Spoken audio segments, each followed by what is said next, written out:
होके मायूस ना यूं शाम की तरह ढलते रहिए। होके मायूस यूं ना शाम की तरह ढलते रहिए। जिंदगी एक भोर है सूरज की तरह निकलते रहिए। जिंदगी एक भोर है सूरज की तरह निकलते रहिए। ठहरोगे एक पाम पर तो थक जाओगे। ठहरोगे एक पाम पर तो थक जाओगे। धीरे धीरे ही सही मगर राह पर चलते रहिए। धीरे धीरे ही सही मगर राह पर चलते रहिए। Welcome back to YouTube channel Lakhan Mali पर आपका बहुत बहुत स्वागत दोस्तों। मैं आप सबका दोस्त लखनलाल माली।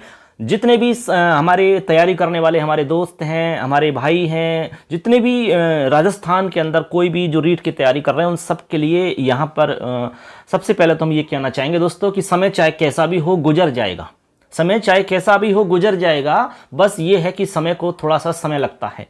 इसलिए एग्ज़ाम आपकी ये मानो कि जून में बहुत कम संभावना है जून में एग्ज़ाम नहीं होगी आपकी, लेकिन एग्ज़ाम तो होगी। इस बात को आपको ध्यान में रखना है, एग्ज़ाम तो होगी। बहुत सारे हमारे साथी परेशान हो रहे हैं, टेंशन में आ रहे हैं, तनावग्रस्त हो रहे हैं, कुंठित हो रहे हैं, मानसिक रूप से परेशान हो रहे हैं। तो उन सबसे कहना चाहूँगा कि दोस्तों परेशान ना होवें, बिल्कुल निश्चिंत होकर के आप तैयारी में जुट जाओ, तैयारी में लगे रहो। बस आपकी तैयारी मजबूत होनी चाहिए। एग्जाम चाहे कभी भी हो, गवर्नमेंट को एग्जाम लेनी ही पड़ेगी, चाहे आज नहीं तो कल, जून में नहीं तो अगले महीने में, उसके बाद में 1 2 3 4 5 महीने, कितने महीने और टाल सकते हैं। आखिरकार एग्जाम तो होगी। बस ये धैर्य की परीक्षा है, ऐसे मान के चलो आप। तो आप घबराओ मत। इस मुश्किल समय में आप बिल्कुल अडिग रह करके अपनी तैयारी में जुट जाओ, क्योंकि मुश्किलों से भाग जाना आसान होता है। हर पहलू जिंदगी का इम्तिहान होता है। डरने वालों को मिलता नहीं कुछ जिंदगी में, लड़ने वालों के कदमों में जहान होता है। इसलिए लड़ना है आपको अपने आप से, परेशानियों से, संघर्षों से, मुश्किलों से। फिर उसके बाद में देखिए आप, आपके सामने कितना अच्छा सुनहरा समय आपका आएगा। निश्चित रूप से आपका शिक्षक बनने का सपना पूरा होगा और हम पूरी कोशिश करेंगे आपके लिए। प्रयास हम कर रहे हैं, लगातार प्रयासरत हैं। हम संस्कृत शिक्षा मनोविज्ञान, ये 2 सब्जेक्ट हम आपको यहाँ पर चला रहे हैं, आपको प्रैक्टिस करवा रहे हैं व्याख्या के साथ में। आपको यहाँ पर हम रोज डेली के हिसाब से हम 30 क्वेश्चन आपको बता रहे हैं और संस्कृत के अंदर पुराने पेपर हमारे चल ही रहे हैं दोस्तों। तो आप सुनते रहिए, जब भी आपको समय मिले निश्चित रूप से आप ये वीडियो देखते रहिए, सुनते रहिए, अपने दोस्तों को सबको शेयर करते रहिए। और चैनल को सब्सक्राइब नहीं किया तो ज़रूर करो, क्योंकि इस पर सारी जानकारी आपको मिलती रहेगी। इसलिए टेंशन नहीं लें, बिल्कुल चिंतन करें, चिंता नहीं करें। एक ही बात का आपको ध्यान रखना है कि समय चाहे कैसा भी हो गुजर जाएगा। समय चाहे कैसा भी हो गुजर जाएगा। बस समय को समय लगता है, समय सबको बदल देता है। इसलिए आपको सिर्फ और सिर्फ समय के हिसाब से चलना है, घबराना नहीं है, अपने आप को सुरक्षित रखना है। अपने आप को सुरक्षित रख पाओगे तो निश्चित रूप से आप जो चाहोगे वो कर पाओगे। बस इसी बात का ध्यान रखना है। जब आप सुरक्षित हो तो सब सुरक्षित हैं। बस चलिए आज का हम वीडियो स्टार्ट कर लेते हैं। थोड़ा सा समय आपका ले लिया था क्योंकि परेशान हो रहे थे सब लोग। कुछ बच्चे डिप्रेशन में आ रहे थे, कुछ मानसिक तनावग्रस्त हो रहे थे, चिंतित हो रहे थे। कई तरह की प्रॉब्लम्स आती हैं। हम जानते हैं कि जो तैयारी करने वाले हैं उनके सामने कौन कौन सी दिक्कतें आती हैं, लेकिन फिर भी जितनी भी आपकी मुश्किलें हैं ये आपको कुछ ना कुछ जरूर सिखा कर जाएंगी। तभी तो कहते हैं कि शाम सूरज को ढलना सिखाती है, शम्मा परवाने को जलना सिखाती है। गिरने वालों को तकलीफ तो होती है मगर ठोकर इंसान को चलना सिखाती है। हर ठोकर से इंसान कुछ ना कुछ सीखता है। एक प्रकार से हमारे समय की ठोकर है ये, एक प्रकार से हमारे समय की परीक्षा है ये सब चल रहा है ना। ये समय जो है अभी गुजर जाएगा, निकल जाएगा। बस फिर वो समय आएगा, बहुत ही गोल्डन चांस आपके लिए है। तो इसलिए जुट जाइए, लगे रहिए। एग्जाम जून में नहीं तो जुलाई, अगस्त, सितंबर, अक्टूबर कभी तो होगी जरूर। बस आशा और विश्वास पर दुनिया टिकी हुई है। इसी आशा और विश्वास को साथ में लेकर के चलना है। इसलिए डरना नहीं है, समय से लड़ना है, संघर्ष करना है, मुश्किलों से घबराना नहीं है और आगे बढ़ते जाना है। फिर देखिए आपके सामने इतना सुंदर समय आएगा कि आप कहोगे वाह क्या बात है। चलिए इसी के साथ में आज का ये वीडियो स्टार्ट कर लेते हैं। अब हम इसमें आज बता रहे हैं आपको L2 की भाषा फर्स्ट। ठीक है, इस वीडियो के अंदर हम जानेंगे। चलिए स्टार्ट कर लेते हैं आज का ये खास वीडियो। देखिए जैसा कि आप देख पा रहे हैं स्क्रीन पर, भाषा फर्स्ट है और ये हम बात कर रहे हैं L2 की। ठीक है, 2012 का ये पेपर है आपका, इसी को हम सॉल्व करेंगे आज। तो जब भी आपको समय मिले पूरा एक बार वीडियो देख लेना, सुन लेना, खाना बनाते समय, डोलते, कोई भी घूमते फिरते समय कभी भी आप देख लेना। तो इसमें सबसे पहला जो प्रश्न है उसको हम पढ़ते हैं। गद्यांश का प्रश्न है, सबसे पहले गद्यांश को समझते हैं। लिखा हुआ है प्रस्तुतम गद्यांशम आधारीकृत्य प्रश्न संख्या 31 तः 37 पर्यंतम प्रश्नाः समाधेयाः। मतलब प्रस्तुत गद्यांश को आधार बना करके प्रश्न संख्या 31 से 37 तक प्रश्नों को यहाँ पर आपको करना है। ठीक है, तो सबसे पहले हम गद्यांश को देख लेते हैं। वह एकदा कश्चित मुनि कस्मिंश्चित् तडागे स्नानरतः आसीत्। एकदा यानी एक बार कोई मुनि किसी तालाब में स्नान कर रहे थे। तडागे स्नानरतः आसीत् यानी स्नान कर रहे थे। स्नान समये कश्चित् क्षुद्र सर्पः तस्यांजलौ अपतत्। तस्य अंजलौ, अंजलि होता है जो आप पस्सा मारते हैं ना पानी पीने के लिए।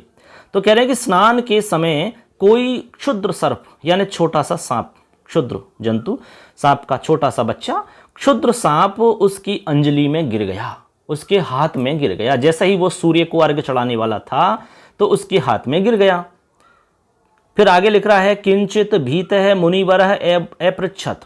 कुछ डरा हुआ मुनिवर उससे पूछा, यानी डरे हुए उस मुनिवर ने उससे पूछा, कौर भवान इति, आप कौन हो। ठीक है, आगे फिर लिखा है सर्प एवदत्, सर्प बोला। अब देखो सर्प बोल रहा है, क्या बोल रहा है, सपो हम, कहने लगा मैं सप हूं। फिर आगे लिख रहा है तत श्रुत्वा मुनिवर पुनः अपृच्छत्। उसको सुनकर के मुनिवर पुनः बोला, क्या बोला, रेफ है क्व गत है, रेफ है क्व गतः। कहने लगा कि जो सर्प में रे होता है वो रेफ कहाँ गया आपका, ये वाला जो रे दिख रहा है ना, ये रे कहाँ गया। रेफ है क्व गतः का मतलब रेफ कहाँ गया। तो सर्प बोला, सर्प है उक्तवान त्वया अपहृतः, कहने लगा तुम्हारे द्वारा हरण कर लिया। त्वया अपहृत का मतलब तुम्हारे द्वारा हरण कर लिया। मुनिवर है स्वदोषम ज्ञात्वा लज्जितः अभवत्। मुनिवर अपने दोष को जानकर के लज्जित हो गया। क्या हो गया, लज्जित हो गया। फिर उसके बाद में से ज्ञातवान, उसने जाना, यत की यत अवश्यम अयम कश्चन महापुरुषः विद्वान च वर्तते। उसने जाना कि ये अवश्य ही कोई महापुरुष और विद्वान है। पतंजलेः जीवन वृत्तांत विषये अन्याः अपि काश्चन किंवदन्त्यः सन्ति। कहने लगे पतंजलि के जीवन वृत्तांत के विषय में अन्य काश्चन किंवदन्त्यः सन्ति, यानी अन्य कुछ किंवदंतियां भी हैं। पतंजलेः व्याकरण महाभाष्यम आकर ग्रंथः वर्तते। पतंजलि का व्याकरण महाभाष्य ग्रंथ जो है वो आकर ग्रंथ है, यानी मुख्य ग्रंथ मान सकते हैं। ये हमारा मुख्य ग्रंथ है, ऐसे हम कह सकते हैं। किसका, पतंजलि जी का। तो पतंजलि का व्याकरण का जो महाभाष्य है वो आकर ग्रंथ वर्तते। तस्य योग विषयकः अपि विलक्षण ग्रंथः वर्तते। उनका योग विषय से संबंधित ग्रंथ भी विलक्षण ग्रंथ है। पतंजलेः व्याकरण विषये यावान अधिकारः आसीत। कहने लगे कि पतंजलि का व्याकरण विषय पर जितना अधिकार है तावान अधिकारः योगे आयुर्वेदे अपि आसीत। उतना अधिकार योग और आयुर्वेद पर भी है, यानी कि व्याकरण जितना जानते हैं उतना उनका अधिकार योग और आयुर्वेद पर भी है। इस प्रकार ये गद्यांश के अंदर सारा कुछ हमने आपको समझाया। अब इस गद्यांश के आधार पर जो प्रश्न हैं उनका उत्तर हम देखते हैं बच्चों। तो देखिए इस गद्यांश के हिसाब से पहला प्रश्न हमारा जो है उसको समझते हैं। सबसे पहला प्रश्न बहुत ही सिंपल है, सर्प है कुत्र अपतत। प्रश्न है आपका, सर्प है कुत्र अपतत, यानी कि सर्प कहाँ गिरा। सर्प है यानी सर्प, कुत्र यानी कहाँ, अपतत यानी गिरा। तो इससे पहले हमने जो अभी गद्यांश पढ़ा था उसमें लिखा था, देखिए यहाँ पर स्नान समये कश्चित् क्षुद्र सर्पः तस्यांजलौ अपतत, तो उसकी अंजलि में गिरा। तो इसमें ऑप्शन है हस्ते, अंजलौ, मुखे या शिरसि। तो राइट आंसर हो जाएगा अंजलौ, यानी कि जो सर्प गिरा था वो कहाँ गिरा था, अंजलौ यानी अंजलि में गिरा था। तो उत्तर हो जाएगा सर्प है अंजलौ अपतत। अगला सवाल देखिए, अगला सवाल है उक्तवान इत्यत्र कै प्रत्यय। उक्तवान इसमें कौन सा प्रत्यय है। ठीक है, बहुत ही सुंदर सा सवाल है आपका। उक्तवान यहाँ पर कौन सा प्रत्यय है ये आपको बताना है। तो बताइए, ऑप्शन है आपका तवतु प्रत्यय, उसके बाद में है त प्रत्यय, उसके बाद में मतु प्रत्यय और उसके बाद में है आपका वतु प्रत्यय। तो बताइए कौन सा होगा। सब अपना अपना आंसर सोच के रखें। हमने आपको एक बार पहले ही कहा था कि भाई अपना आंसर सोच के रखें और लास्ट में अपना आकलन स्वयं करें। ठीक है, चलिए तो हम बता देते हैं। तो देखिए इसमें हम आंसर बता देते हैं आपको, चलो सीधा ही। तो इसमें होगा राइट आंसर आपका तवतु, यानी कि इसमें आपका तवतु प्रत्यय है। उक्तवान में तवतु प्रत्यय होगा, त मतु पर वतु प्रत्यय इसमें नहीं होगा। अब इसमें देखिए कैसे है, तो आपने एक सूत्र पढ़ा होगा त तवतु निष्ठा, यानी निष्ठा अर्थ में त और तवतु प्रत्यय होते हैं। तो दो प्रत्यय होते हैं, यानी इन दोनों ही प्रत्ययों का अर्थ जो निकलता है वो भूतकाल में निकलता है। ठीक है, अब इसमें हम बात कर रहे हैं जैसे कि तवतु प्रत्यय की, वही तवतु प्रत्यय होता है। अब तवतु प्रत्यय के अंदर क्या शेष रहता है तो ये आपको बता देते हैं। तवतु प्रत्यय जब आप करोगे तो तवतु के अंदर जो क है, एक तो तवतु ऐसे लिख रहा है ना एक त, तो स्टार्टिंग में जो क दिख रहा है, इस क वर्ण की इत संज्ञा हो जाएगी और इत संज्ञा होने के बाद में लोप हो जाएगा। तो इसमें आपका तवत शेष बचता है। क्या तवत, ऐसे ऐसे आपका तवत शेष बचता है। इस तवत से ही हम जोड़ करके बनाते हैं तवतु, यानी कि ये बनेगा उक्तवान, उक्तवान, पठितवान, हसितवान, लिखितवान, ठीक है, खादितवान, ऐसे गतवान, ऐसे इसमें आपके रूप बनते हैं। तो ऐसे करके आपको समझ में आ गया होगा और अर्थ हो जाएगा इसका भूतकाल का। उक्तवान यानी कहा या पूछा, वच यानी बोलना होता है, वच धातु होती है ना, उससे बना है उक्तवान, कहा, ऐसे मान लो कहा गया। ठीक है, तो उक्तवान में कौन सा प्रत्यय हो जाएगा, तवतु प्रत्यय। अगला सवाल देखो, पतंजलि ही इत्यत्र कै संधि विच्छेद है। बहुत ही अच्छा सवाल है ये भी। तो पतंजलि में आपको संधि विच्छेद बताना है। तो देखिए पतंजलि में पत धन अंजलि, पतम धन जलि ही, पतत अंजलि ही और पतम अंजलि ही। तो बताइए राइट आंसर क्या होगा। चलो हम बता देते हैं। इसमें राइट आंसर हो जाएगा आपका ये वाला, पतत धन अंजलि, यानी कि सी नंबर का जो ऑप्शन है ये करेक्ट आंसर है इसका। पतत धन अंजलि आपका राइट आंसर होगा। ठीक है, पतंजलि बनता है इसमें। आपने इसमें एक सूत्र पढ़ा होगा, शकंदवादेशु पररूपम वाच्यम, तो पररूप संधि होती है यहाँ पर पतंजलि में। ठीक है, आप संधि का टॉपिक एक बार देख लीजिए तो कंप्लीट और अच्छे से समझ सकोगे। ठीक है, कोई भी दिक्कत होता है आप कमेंट करके पूछ सकते हैं। चलो अगला सवाल देखते हैं। देखिए अगला सवाल है हमारा, देखिए यहाँ से ये है। तो सवाल कह रहा है कि मुनिवर है लज्जित है एभवत। बहुत ही सुंदर है। मुनिवर है लज्जित है एभवत, यानी मुनिवर लज्जित हुआ। वाक्य स्थितम क्रियापदम लोट लकारे परिवर्तयत है।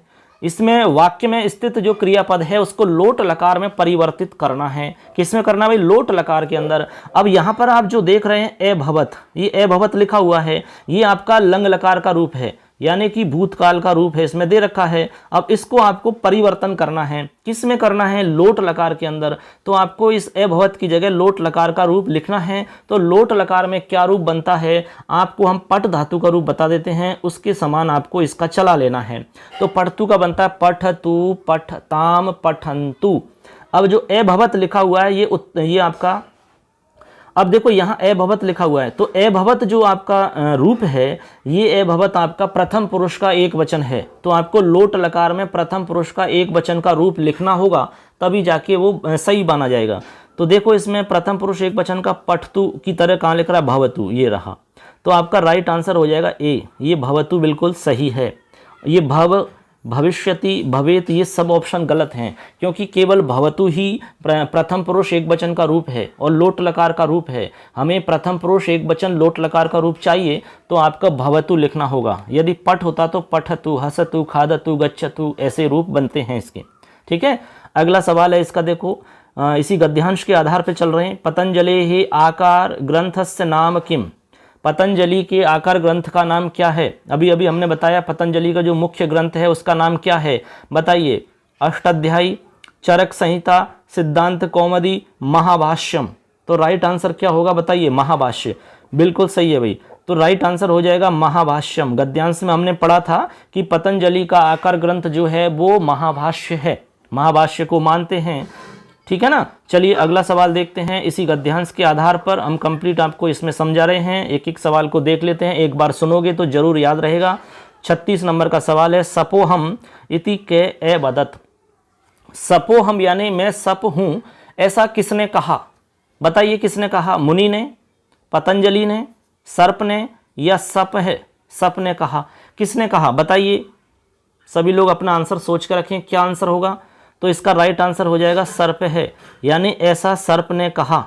ठीक है, किसने कहा भाई? सर्प ने कहा कि मैं सपो हूं। जब मुनि ने उससे पूछा कि भाई कौर भगवान आप कौन हो, तब सर्प ने उत्तर दिया कि सपो हम इति, मैं सर्प हूं, ऐसा उसने कहा। ठीक, अगला सवाल, यावान इत्यत्र के प्रत्यय, यावान में कौन सा प्रत्यय है? बहुत ही अच्छा सवाल है। यावान में वतुप प्रत्यय, मतुप, शानच, क्षत्रि। बताइए यावान में कौन सा प्रत्यय है? अपना अपना आंसर सोच के रखें सभी लोग, और अपना अपना आंसर बताइए क्या आंसर होगा इसमें। बताओ सब सोच के अपना अपना आंसर। देखते हैं कौन किसका सही होता है, और आप लास्ट में आकलन भी करें कि भाई कितने आपके सही हो रहे थे, कितनी जानकारी आपको थी, इससे ये भी पता लग जाएगा। ठीक है, तो देखिए हम आपको बता देते हैं। इसमें है आपका राइट आंसर हो जाएगा वतुप प्रत्यय। कौन सा हो जाएगा? वतुप प्रत्यय है इसमें। कौन सा है? वतुप। आपका एक सूत्र चलता है, यत् तदेतेभ्य परिमाणो वतुप। ठीक है, मतलब यद तद एतत् शब्दों के साथ परिमाणवाचक अर्थ को प्रकट करने के लिए वतुप प्रत्यय जोड़ा जाता है। वतुप प्रत्यय जोड़ते हैं। ठीक है, अब वतुप के अंदर बचता क्या है भाई? तो वतुप के अंदर वत शेष रहता है। वत, जो आपका वतुप प्रत्यय है उसके अंदर बच्चों वत शेष रहेगा, और बाकी की जो प्रोसेस होगी वो बाकी की प्रोसेस से आपके शब्द रूप बन जाते हैं। जैसे कि यावान है, तावान है, एतावान है, ये आपके रूप इस प्रकार से बन जाते हैं। ये पुल्लिंग के रूप हैं, स्त्रीलिंग में भी बनते हैं और नपुंसक लिंग में भी बनते हैं, तीनों ही लिंगों में इसके रूप बनते हैं। तो ऐसे करके आप वतुप प्रत्यय लगा करके ये रूप बना सकते हैं, कोई दिक्कत नहीं है। तो यावान है एक शब्द, इसमें तावान आया था, तो तावान के अंदर भी वतुप प्रत्यय हो जाएगा। तो ऐसे करके आपके यहाँ तक के प्रश्न गद्यांश के आधार पर कंप्लीट हो जाते हैं। आशा करते हैं आपको समझ में आ रहा होगा अच्छे से। तो कोई दिक्कत हो तो आप कमेंट कर सकते हैं। चलिए अगला सवाल देखते हैं। एक पद्यांश है या श्लोक है, उसको श्लोक को समझते हैं, उसके बाद में हम उसमें से जो भी प्रश्न होंगे उनको समझेंगे। चलिए देखिए, सबसे पहले हम इसको पढ़ते हैं। प्रस्तुतम श्लोकम आधारीकृत्य प्रश्न संख्या 38 तः 44 पर्यंतम प्रश्नाः समाधेयाः। यानी इस कह रहे कि भाई प्रस्तुत श्लोक को आधार बना करके आप प्रश्न संख्या 38 से 44 तक के जो प्रश्न हैं उनको आपको बताना है। तो सबसे पहले हम इसको पढ़ते हैं, उसके बाद में इसके प्रश्नों को करेंगे। आरंभ गुर्वी क्षयिणी क्रमेण लघ्वी पुरा वृद्धिमती च पश्चात् दिनस्य पूर्वार्ध परार्ध भिन्ना छायेव मैत्री खल सज्जनानाम्। देखिए कितना अच्छा श्लोक है। आरंभ गुर्वी क्षयिणी क्रमेण है, लघ्वी पुरः वृद्धिमती च पश्चात् दिनश्च पूर्वार्ध परार्ध भिन्ना छायेव मैत्री खल सज्जनानाम्। मतलब क्या हुआ? कह रहे हैं इसके अंदर कि एक तो सज्जन पुरुष होते हैं, एक दुर्जन होते हैं। एक तो सज्जन और एक दुर्जन, दोनों के स्वभाव के बारे में बताया है। दोनों के विषय में यहाँ पर इस श्लोक के माध्यम से बता रहे हैं। दोनों के साथ में जो मित्रता की जाती है उसके विषय में बता रहे हैं और उदाहरण देके समझा रहे हैं। कह रहे हैं कि आरंभ गुर्वी क्षयिणी क्रमेण, यानी आरंभ गुर्वी कह रहे हैं कि क्षयिणी क्रमेण, जब कह रहे हैं कि जब कोई मित्रता आरंभ में गुर्वी यानी शुरू में बहुत ही शीघ्रता से होती हो और उसके बाद में कम होती चली जाती है।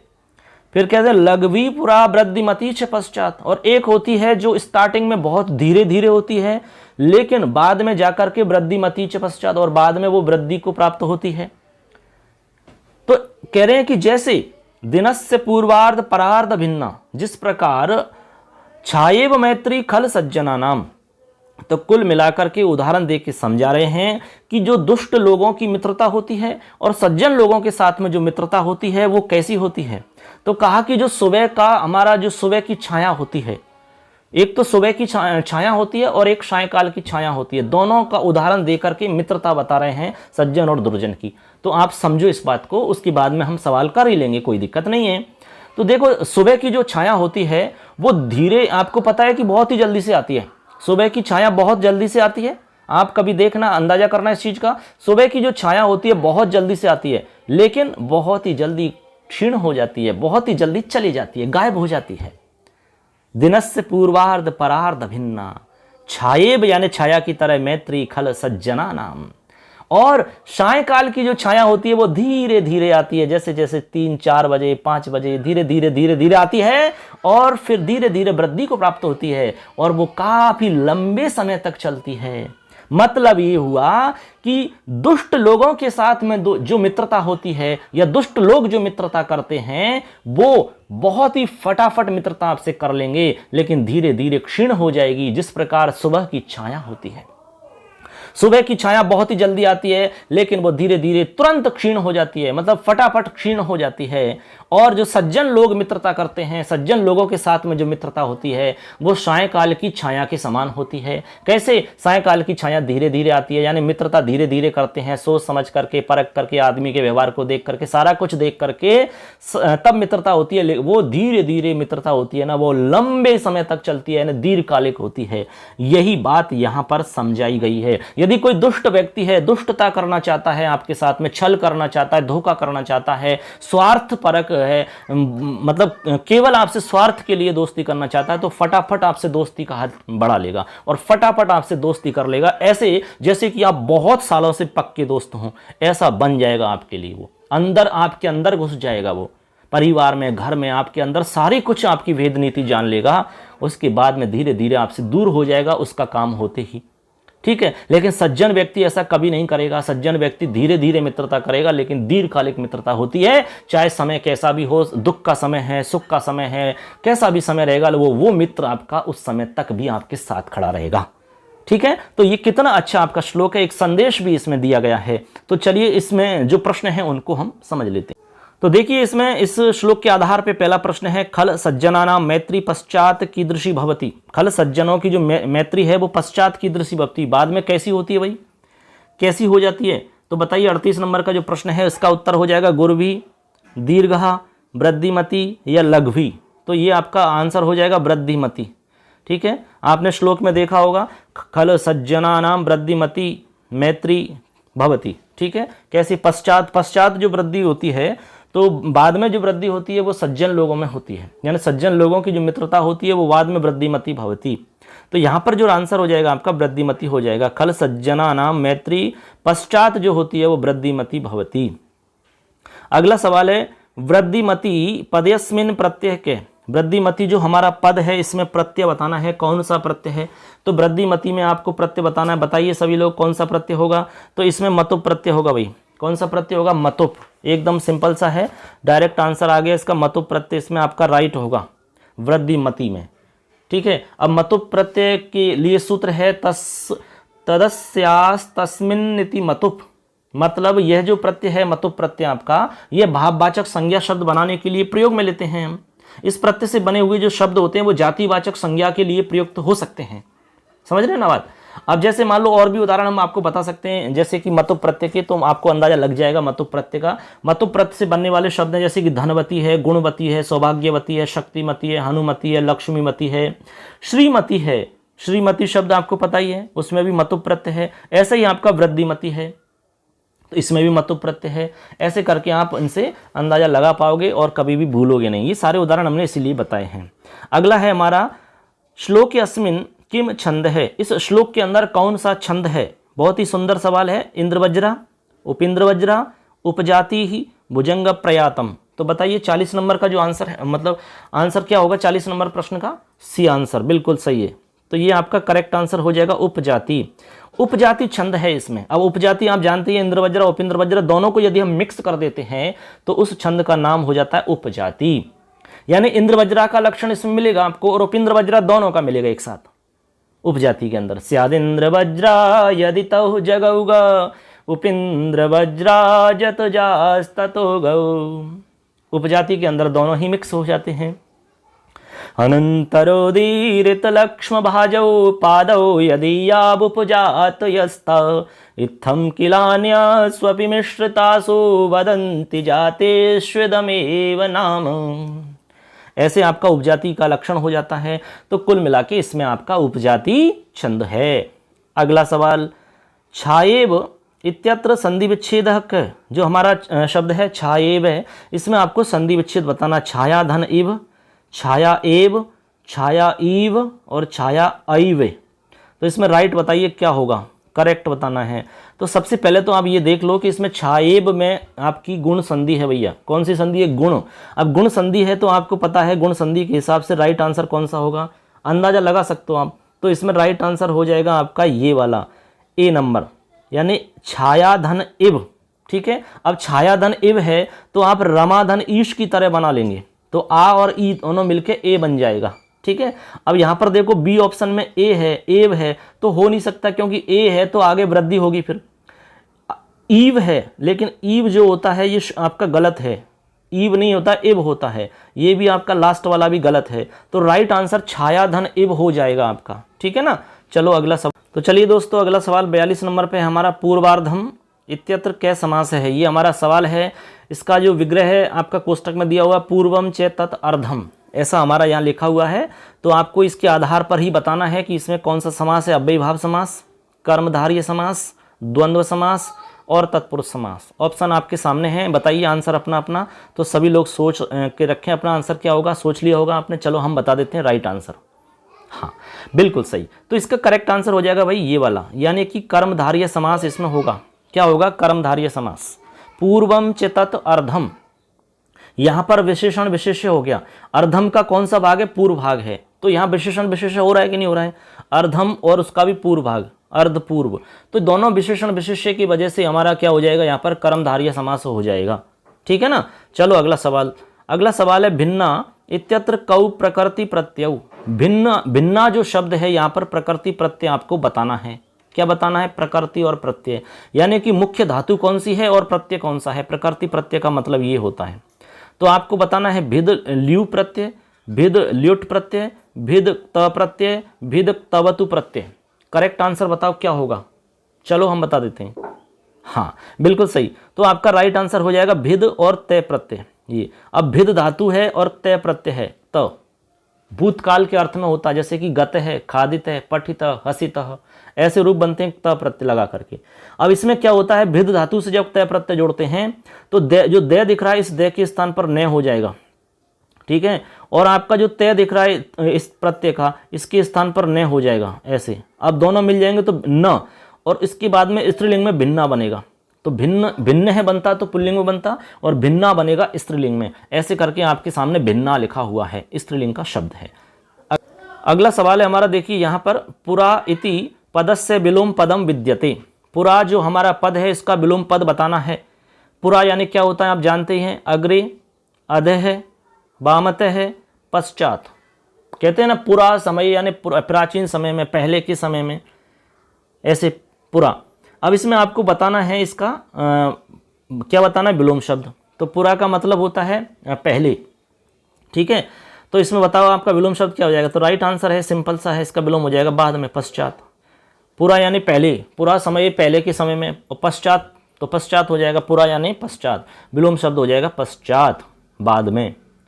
अब देखो अगला सवाल है, वाच्य परिवर्तनम कुरुते है, वाच्य परिवर्तन करो। अब आपको 45 नंबर में वाच्य परिवर्तन करना है।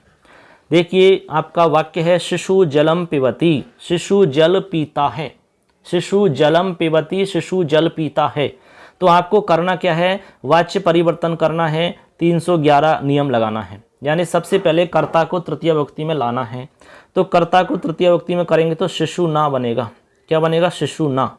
जैसे आपका देखो शिशु ना, तो ऑप्शन है आपके शिशु ना जलम पीयते, शिशु ना जलम पीयते, शिशु ना जलम पिब्यते, शिशुणा जलम पीयते। ये ऑप्शन है हमारे, इन्हीं ऑप्शन में से छांटना है कि सही कौन सा है।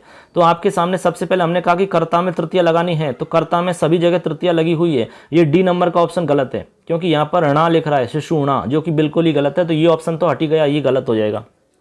ठीक है, एक आपका सी नंबर पर पिब्यते लिख रहा है, पिब्यते बनेगा नहीं, ये भी गलत है। ठीक है, एक आपका पियते बनेगा ये, तो आपका ऐसे बनेगा। देखो एक आप तो सीधी सी बात बताते हैं, पियत जब पा धातु से आप कर्म वाच्य बनाओगे तो ऐसे रूप बनता है पियते पियते पियंते। अब ऐसा रूप कहाँ लिख रहा है, वही आपका सही है, ऐसे समझ लो आप सीधा सा, और बाकी सारे ऑप्शन गलत हैं। तो केवल एक ही जगह लिखा मिलेगा आपको बी में ये, तो शिशुना जलम पियते, तो आपको तृतीय करनी है, और आपका जो जलम है उसको उसमें प्रथमा करनी है। तो जलम जले जलानी, जलम जले जलानी तो सेम बनता ही है, तो जलम हो जाएगा और फिर आपका जलम के हिसाब से पियते बन जाएगा। तो शिशुना जलम पियते आपका रूप बन जाएगा, जो कि एकदम करेक्ट है। ठीक है, चलो अगला देखते हैं। आगे है आपका 46 नंबर पे, रमा सीता की दुष्टों से रक्षा करती है। रमा सीता की दुष्टों से रक्षा करती है। कौन करती है, रमा सीता की रक्षा करती है, किससे, दुष्टों से रक्षा करती है। तो यहाँ पर एक सूत्र आपने पढ़ा होगा, वही संस्कृत में अनुवाद करना है। पंचमी विभक्ति के अंदर एक सूत्र आता है भित्रार्थानाम भय हेतु, यानी भयार्थक धातु और त्रार्थक धातु जो होती हैं, जिससे डरा जाता हो, जिससे रक्षा की जाती हो, उसमें पंचमी विभक्ति लगाते हैं हम। कौन सी लगाते हैं, पंचमी विभक्ति। तो ऐसे आपको इसमें इसी के आधार पे बनाना है, ये वाक्य अनुवाद भी उसी के आधार पर होगा। तो राइट आंसर ढूंढना है आपको। ऑप्शन है सीता, देखो ऑप्शन है आपका रमा सीताम दुष्टेभ्य रक्षति, रमा सीतया दुष्टान रक्षति, रमया सीता दुष्टेभ्य त्रायते, रमा सीता खलानाम रक्षति। तो इसमें राइट आंसर बताना है आपको। तो सबसे पहले तो आपको एक चीज़ हम समझा देते हैं कि भाई रक्षा करने में और बचाने के या फिर डरने के अर्थ में जो धातु प्रयोग होती हैं, उनमें पंचमी विभक्ति का प्रयोग करते हैं हम। तो पंचमी विभक्ति जहाँ पर है उसमें से ही आपका राइट आंसर होगा, पहली बात तो ये समझ लेनी है। तो रमा इसका राइट आंसर बताते सीधे चलो, इसका राइट हो जाएगा रमा सीताम दुष्टेभ्य रक्षति। देखो रमा सीताम यानी सीता की दुष्टों से रक्षा करती है, तो यहाँ पर सीताम दुष्टेभ्य रक्षति आ जाएगा। दुष्टेभ्य यानी आपको पता ही है, पंचमी विभक्ति हमने बताई थी रामात रामाभ्यम रामेभ्य, लेकिन दुष्टेभ्य इसलिए आया क्योंकि बहुवचन है, ये दुष्टों से रक्षा करती है, तो दुष्टेभ्य रक्षति आ जाएगा। बी नंबर का ऑप्शन होगा नहीं, क्योंकि यहाँ दुष्टान लिखा हुआ है, ठीक है, जो कि आपका दुष्टान में पंचमी विभक्ति नहीं है।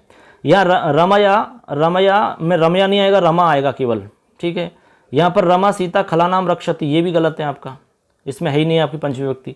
तो ऐसे करके राइट आंसर हो जाएगा ए नंबर का, ठीक है ना। अगला सवाल है आपका, वयम विद्यालयात आगच्छामः, हम सब विद्यालय से आते हैं।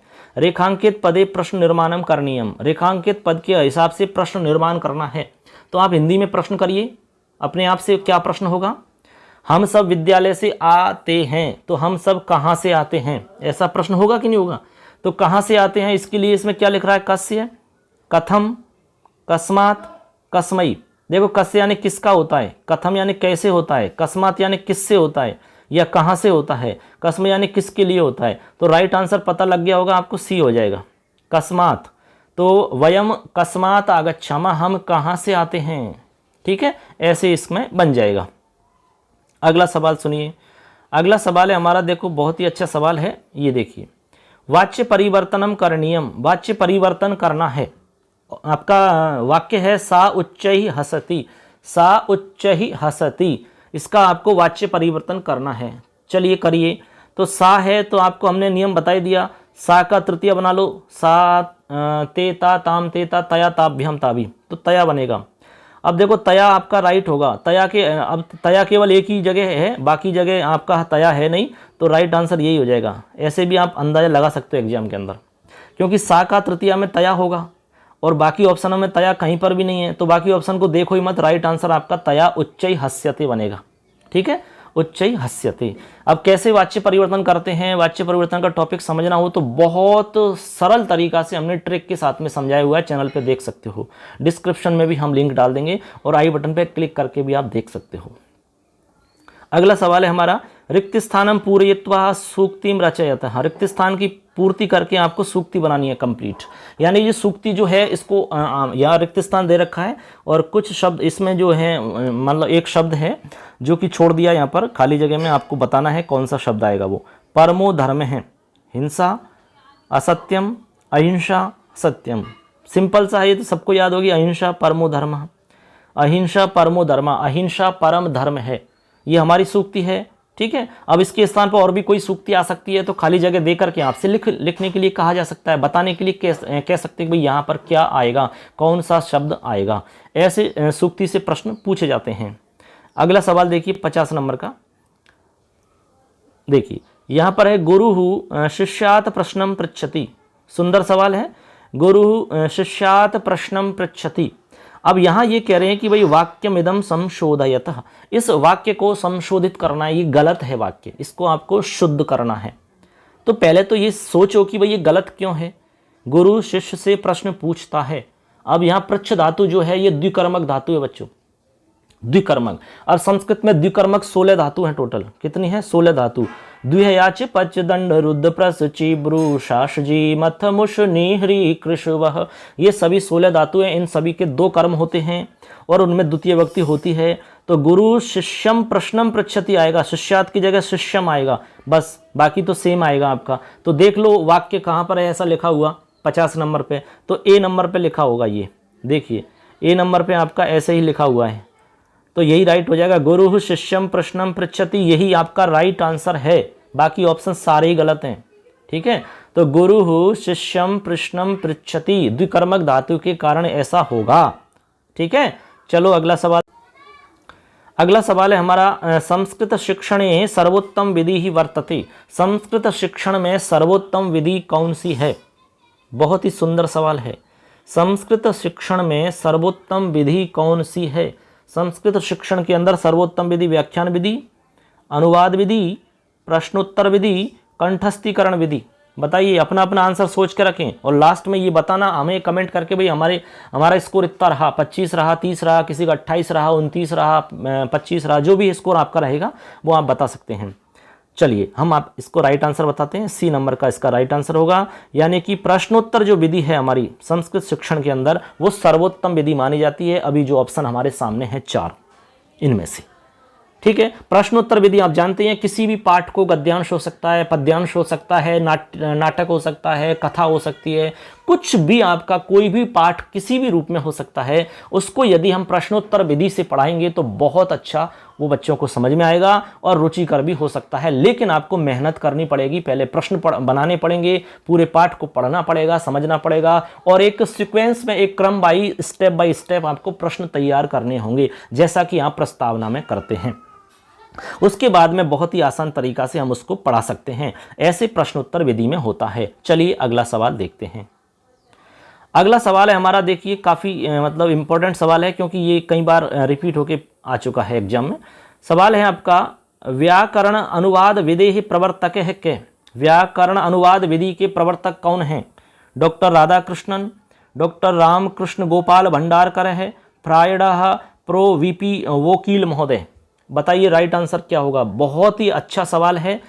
व्याकरण अनुवाद विधि के प्रवर्तक माने जाते हैं डॉक्टर रामकृष्ण गोपाल भंडारकर है। करेक्ट आंसर हो या बी ऑप्शन। ठीक है, ये हमारा राइट आंसर है, आपको याद रखना है। अगला सवाल देखते हैं। अगला सवाल है, भाषा कौशलस्य विकासः कथम क्रियते? भाषा कौशल का विकास कैसे किया जाता है या कैसे करना चाहिए? भाषा कौशल का विकास कथम क्रियते, कैसे करना चाहिए भाई? भाषा कौशल का विकास कैसे होता है बताइए? लेखन से होगा, श्रवणेन, उच्चारणेन, पठनेन। हमें किसका विकास करना है? भाषा कौशल का। अब आप एक बात ध्यान में रख लेना, भाषा कौशल जो है इसका मतलब होता है बोलना। भाषा का मतलब क्या होता है? बोलना।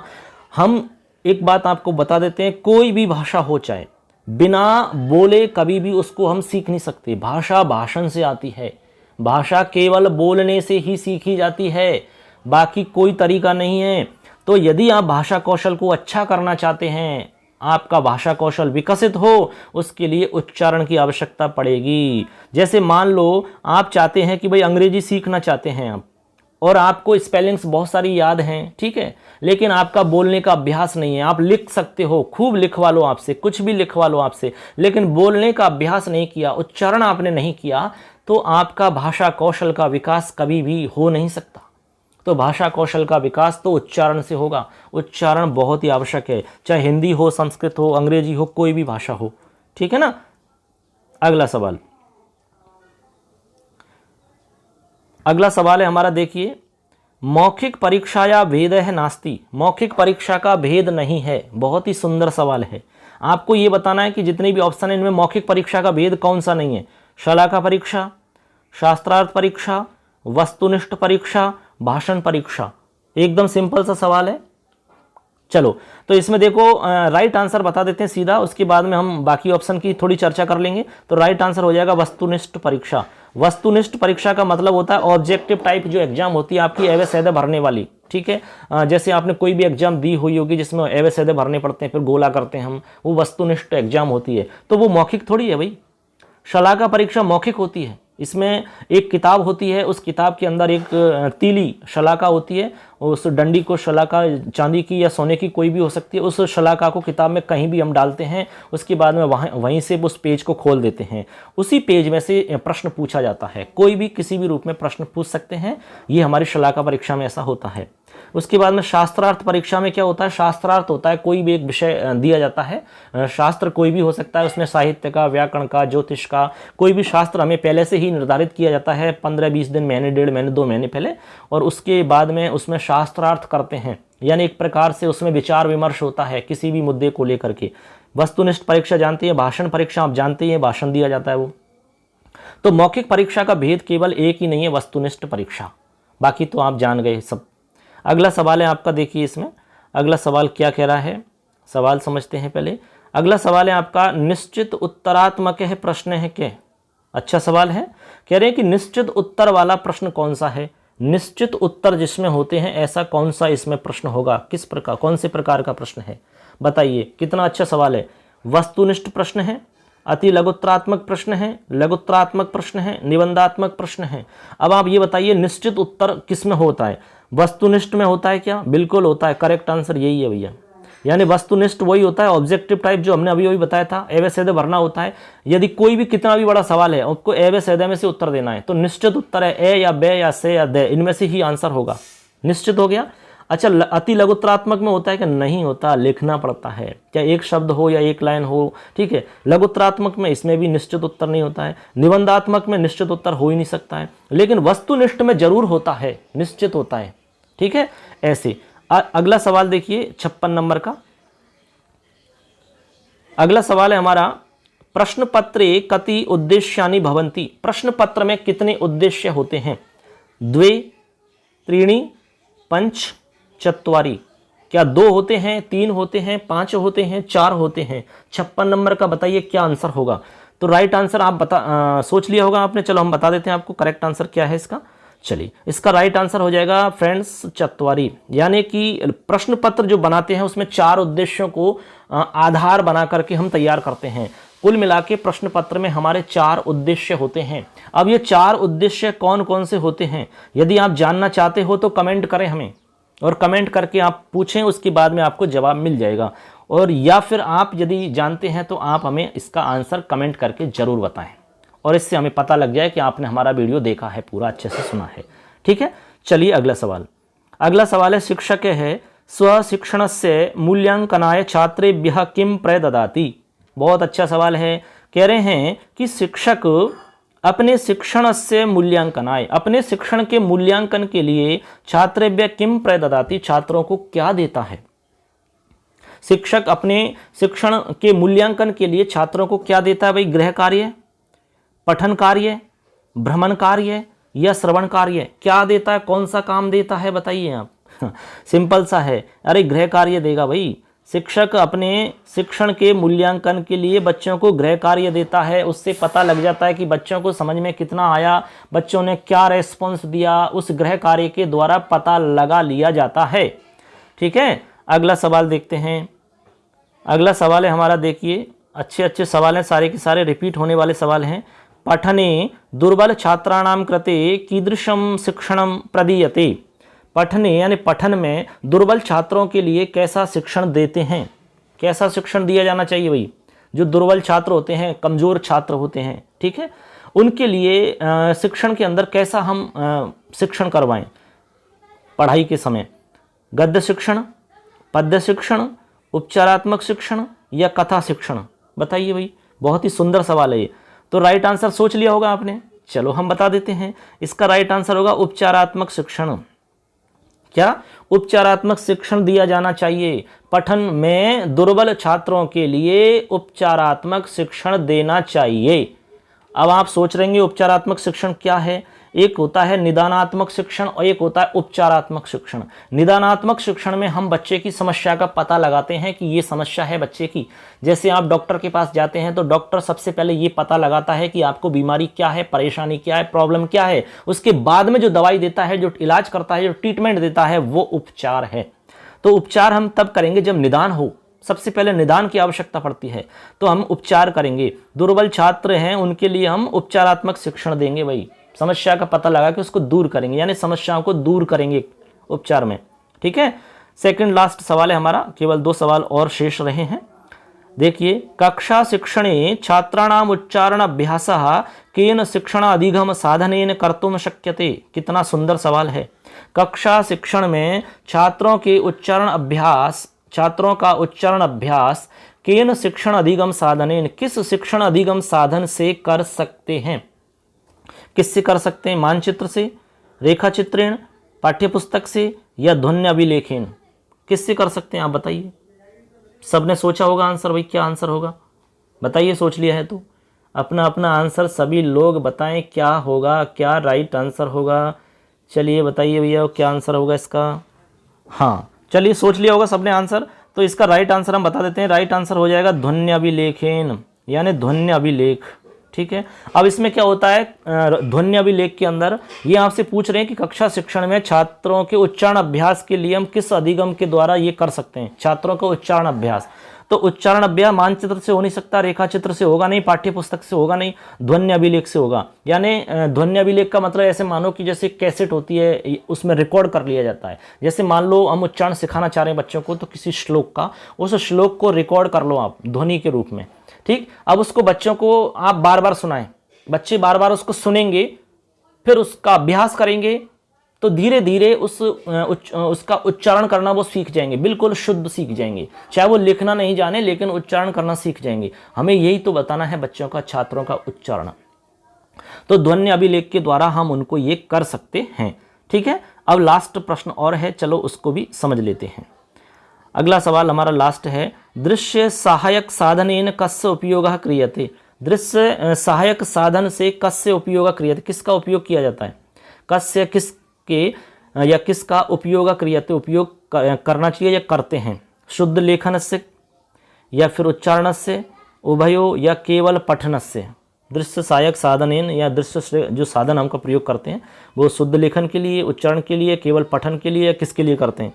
चलो बताइए लास्ट ऑप्शन आपका। तो इसका राइट आंसर हो जाएगा ये वाला आपका, उभयो, यानी शुद्ध लेखन के लिए और उच्चारण के लिए आवश्यक है। दृश्य सहायक साधनेन, दृश्य सहायक जो साधन हैं उन साधनों के द्वारा कस्य प्रयोगा या उपयोगा क्रियते। तो हम इसमें उत्तर लिखेंगे शुद्ध लेखन से, उच्चारण से। ठीक है, शुद्ध लेखन के लिए या शुद्ध लेखन का या उच्चारण का उपयोग क्रियते, उपयोग किया जाता है। ये हमारा राइट आंसर हो जाएगा। ऐसे करके अभी हमने देखा 2012 का जो पेपर आपका हुआ था संस्कृत विषय का, ये L2 की हम बात कर रहे हैं, लेकिन भाषा फर्स्ट की हम बात कर रहे हैं। अब इसके बाद में जो अगला वीडियो होगा वो हमारा भाषा सेकंड वाला होगा, इसी L2 का। ये तो हमारी फर्स्ट भाषा हो गई, अब दूसरी भाषा होगी हमारी। ऐसे करके आप जब सारे पेपर समझ जाओगे तो लगभग आपके 480 प्रश्न आपके सामने हो जाएंगे। उन सारे प्रश्नों को यदि आप एक बार सुन लेते हो तो ये जरूर मान लो आप गारंटी के साथ में कि उनमें से बहुत सारे प्रश्न आपके सेम रिपीट होकर के आ जाएंगे। सेम नहीं आए तो उनके जैसे प्रश्न आपके कई आपके एग्जाम में आ जाएंगे, क्योंकि पेपर बनाने वाला भी पहले के पेपरों को एक बार देखता है, किस स्तर का पेपर बनाया, क्या रेस्पॉन्स रहा, उसके आधार पर ही अगला पेपर हम तैयार करते हैं। चलिए दोस्तों, आज के लिए इतना ही पर्याप्त है। इस वीडियो में कंप्लीट हो जाती है हमारी। आपने अच्छे से सुना होगा, बहुत बहुत धन्यवाद आपको। पूरा वीडियो आप अच्छे से देखो, जब भी आपको समय मिले तब देखो आप, लेकिन देखो जरूर। ठीक है, कैसा लगा अपने कमेंट जरूर हमें करें। जितनी हम मेहनत कर रहे हैं उतनी मेहनत आप भी करें, अच्छे से मेहनत करें, और आपका जो शिक्षक बनने का सपना है वो ज़रूर पूरा होगा। ऐसी उम्मीद और आशा के साथ में आज का ये हम वीडियो कंप्लीट करते हैं। चलिए मिलेंगे पुनः अगली वीडियो में, तब तक के लिए जय हिंद, जय तु भारतम, जय तु संस्कृतम। धन्यवाद।